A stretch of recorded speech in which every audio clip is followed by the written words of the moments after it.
Rogue Conflict is perhaps one of the most difficult games I've ever had to review. Not because there's anything particularly wrong with the game itself, but that it sits in such a strange niche, and we'll explore that throughout this review, but suffice to say it's a lot more complicated than just slapping a number on it. Rogue Conflict is like Advance Wars on the surface. If you look at the screenshots and the videos, it's a top-down, pixel art, Advance Wars-like looking game. But the issue is that it's far more realistic. Whereas Advance Wars is clearly made to be a little bit cartoony and Nintendo-like, Rogue Conflict is based around more real-life military units. For example, during the campaign, you can choose between lots of different army factions. Some of them are infantry units, some of them are armoured, some of them are artillery, and that affects the makeup of your army itself and what base units you're given. Now, let's rewind a little bit and just talk about the basics of Rogue Conflict. So, you move in a square pattern. It's essentially Advance Wars and every other game that's similar to that, right? You move in a square grid pattern. You have infantry soldiers, combat engineers, all your general infantry or men without vehicles, right? So there's lots of different types. The engineers can remove minefields, they can build bridges. Then you have armoured, so you have tanks, you have recon vehicles, you have artillery, self-propelled artillery, rockets, and there's a whole plethora of, as you go through the game and kind of level up your army, when you complete missions, you can upgrade the units. And the game is very realistic in that respect. It expects your units have a morale bar, the enemy units have a morale bar, they have a health bar. The pummeling they take, like if your infantry is being hit by artillery or fighter aircraft, which you can call in, and they're not in cover, their morale will take a bigger hit, and it gets to the point where they can't move, or it simulates real combat to where they're too afraid to move, they don't want to move, and it's separate from the health bar. Now, you can also, in between rounds, you can replenish troops using RP. So to reinforce a unit, you have to basically that unit has to stay in a single location for the next turn, and then it reinforces a little bit. Now, zooming out to talk about the strategic, how the game plays out. So you have campaign, there's missions within the campaign, you choose which mission to do.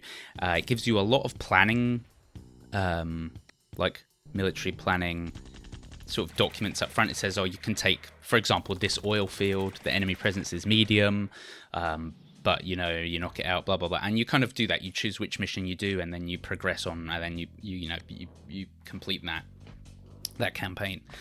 And you can do this with the units of your choice, and it recommends units, and it has a very in-depth. The good thing is that it has an in-depth documentation system where you're in game. You can look at tutorials, you can read up. Okay, I need to do this, that. Before the game begins, you choose where to put your units. You can see objectives on the map, like, you need to take this airfield, or you can spread your units out, and then you hit start battle and you go. And it's basically everything you've come to expect from a strategy game. The way that Rogue Conflict tries to be different is in the Rogue. It's trying to be a roguelike.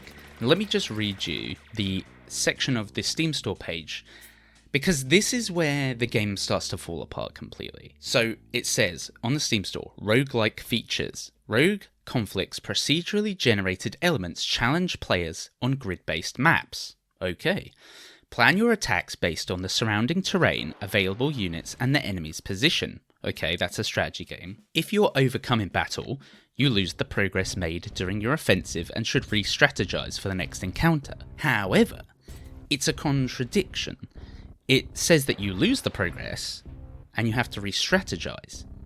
However, the game's maps are procedurally generated, so it's not a roguelike at all. It's just, and the game is very difficult. So there's nothing roguelike about it. It's just a very difficult strategy game, which this blew my mind, because there are a few articles out there saying that this game's good and people have played the demo, but I'm not saying we'll get into this in a minute. The game's not bad, but it's not It's extremely difficult, and it's not a roguelike. If you have a procedurally generated map, how can you plan ahead to take on, say you get destroyed, and this is the problem I encountered, right? You think, okay, I'm going to go with this strategy, and the enemy destroy you.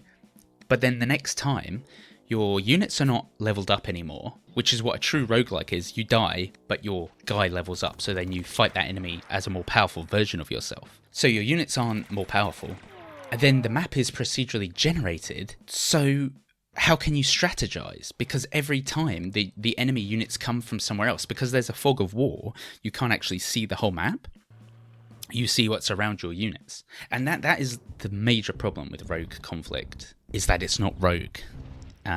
It's just Conflict.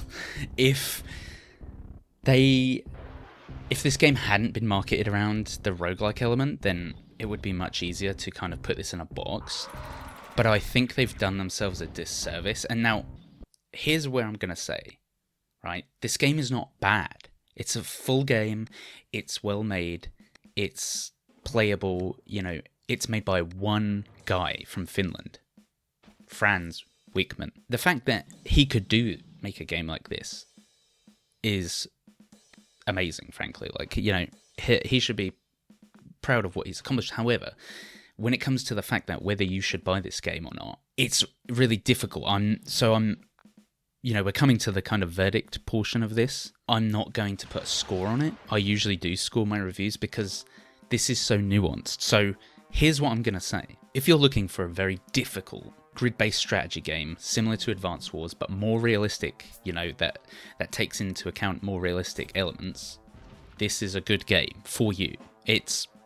It might be worth you buying. What I'm going to say as well, though, is that I can't recommend it to just someone who thinks it's going to be rogue-like or is looking for something more relaxed, because this really isn't that. You really have to think, because you will be very quickly overrun and destroyed by the enemy if you're not thinking ahead and thinking about, how to do everything. It's just very difficult. So instead of putting a score on this, because it's going to be different for different types of people, I would say, firstly, don't believe reviews that say this game is just amazing and everyone should play it, because it's simply not true. As I've said, there's nothing wrong with the game itself, but if you go in expecting this to be a roguelike, it's really not.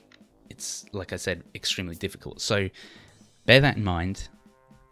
If what you've heard here puts you off, then I would say listen to your gut. It's not worth the purchase for you. If what you've heard here sounds good and you're like, well, so what? I don't care about roguelike elements, then I would say it's probably worth the purchase for you.